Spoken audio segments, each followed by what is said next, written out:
A big storm we're following for the week. Severe weather, though, can cause chaos on the roads and the highways, making shipping a logistical nightmare. Supply chains are complicated by these weather systems, and the last thing a company needs to be is foiled on an icy road. Fortunately, there are meteorologists who are trained to both predict and assess the weather to help companies keep their supply chains running and be as smooth as possible. And here to talk to me about it, it's fascinating. I love this stuff. Jon Davis, the chief meteorologist at Everstream Analytics. Jon, thank you for joining me this afternoon, sir. I really appreciate it. Oh, my pleasure, Bob. It's great to be here. Yeah, let's talk about it. The last few months. Pretty challenging, right, for guys like you, because it's been, we've seen a couple of nor'easters and just a parade of clippers, like a death by 1,000 cuts. Right. So extreme weather means disruptions within the supply chain. And that has certainly been the case here in part of November and even especially in December. And anytime you get extreme weather events like what we've had, you disrupt the supply chain. And if it occurs in the supply chain hubs, as we call it, you disrupt cargo airports, major ports, roads and rails, and businesses. And that has certainly been widespread lately, especially across the northern U.S. and in southern Canada. You just saw that big storm go through across the Northeast yesterday. It really ended up on Sunday morning early. How did that disrupt anything? Because it was on a weekend. It was on a weekend, so you tend to have bigger implications when it does occur during the 5-day work week. But even over the weekend, especially during the holiday season, you did have disruptions here in basically all factors in all sectors. So from the airports to the roads and rails to even some of the port operations along the East Coast, that crucial I-95 corridor certainly was impacted by this latest round of extreme weather. Yeah, let's talk about that, because we were talking here in Foxware like, oh, we're going to finally see our first snowfall. People are actually excited for Philadelphia, for New York, all the way through Boston. But meteorologists like you are like, no, this is the last thing we want to see, especially during the holidays.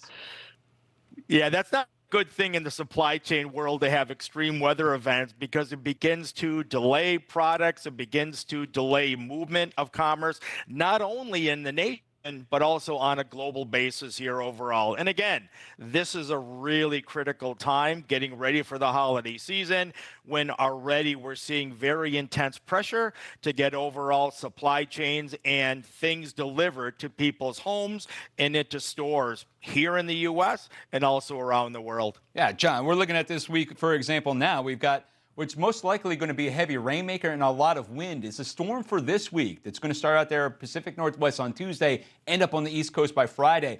How much of an implication is this going to be on the supply chain just a couple weeks before Christmas? Well, in the far northern areas of the country, and also into southern Canada, it will disrupt the supply chain across those areas. And this period just prior to the holiday season, already you have such, a backlog of overall supply chain issues and, getting products to their destination, that anything that disrupts the supply chain is certainly an issue and will cause ramifications well outside of those areas that are impacted in the far northern U.S. and into southern Canada. Yeah, let's talk about the AI too. You guys been using artificial intelligence for this stuff now recently? Oh, absolutely. So AI is a crucial part of what we do from a standpoint of, how we perceive the supply chain. In meteorology alone, of course, AI has been used for a very long period of time, for decades, before AI was called AI, but within the supply chain structure, then to make efficiencies, for cost cutting, to make things more aware.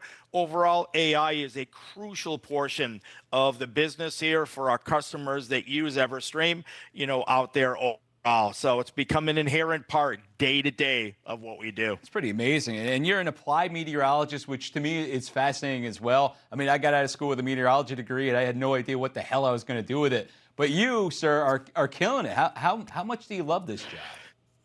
Oh my God, Ed, this is my 40th year working. Wow. And so I've been an applied meteorologist. I went to school in Madison, Wisconsin. And since I've gotten out for 40 years, it's always exciting, always something different. I love what I do on a global basis.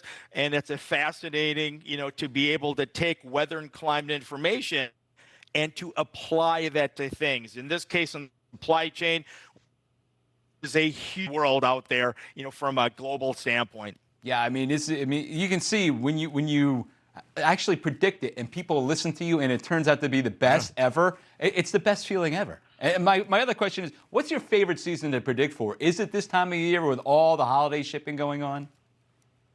This is one of the times of year that's really exciting in the winter. Winter weather, holiday season. The tropical season is also really important because few things disrupt the supply chain as a major hurricane in the Atlantic basin or a typhoon in the Western Pacific. But those two seasons are always really challenging, but really fun to be in the middle of the storm, if you will.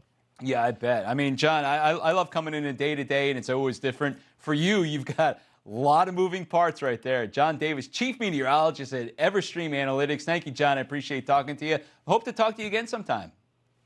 Oh, anytime. My pleasure. Happy holidays. You too, buddy.